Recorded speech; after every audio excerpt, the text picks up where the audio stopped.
that time of the week again. From the video last week on tapering, I wanted to provide some tapering strategies for you all. Gives you a little bit more insight into how to taper effectively.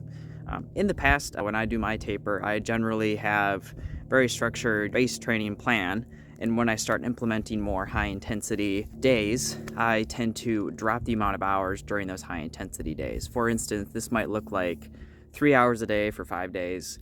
And that might move to 2 days of higher intensity, and I go to maybe an hour 15 on those higher intensity days to allow my body a little bit more focus on that high intensity. That's one way to taper.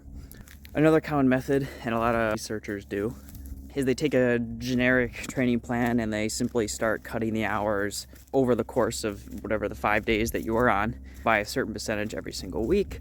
This looks like anywhere from like 5 to 10% per week, cutting the hours and maintaining the intensity, focusing on improving the intensity, increasing the intensity, making those VO2 sprints threshold works a little bit more higher and getting a little bit more bang for your buck as you're not as tired and you can focus on your energy in a more short time frame. Finally, tapering is more effective for people who are on a higher training plan. If you're training 20 to 25 hours a week, I would recommend cutting down your volume to maybe 12 to 14 hours a week. During that time, a 50% reduction in volume.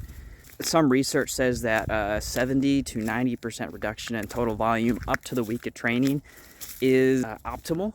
Play that by ear. Obviously, those are people who are riding 30 to 30 hours a week, doing the 90% cut in volume, and they're doing events that last maybe an hour and a bit.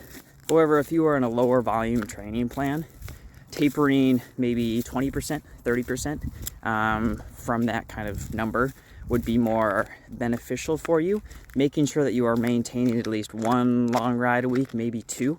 So if your long ride is 4 hours a week, and let's say your event is maybe 3.5 hours, make sure that you are maintaining that one long ride a week to maintain any base aerobic adaptations that you made during that time period.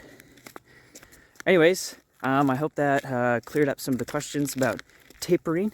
I hope you all have a wonderful week and ride your bikes more than you walk. Cheers.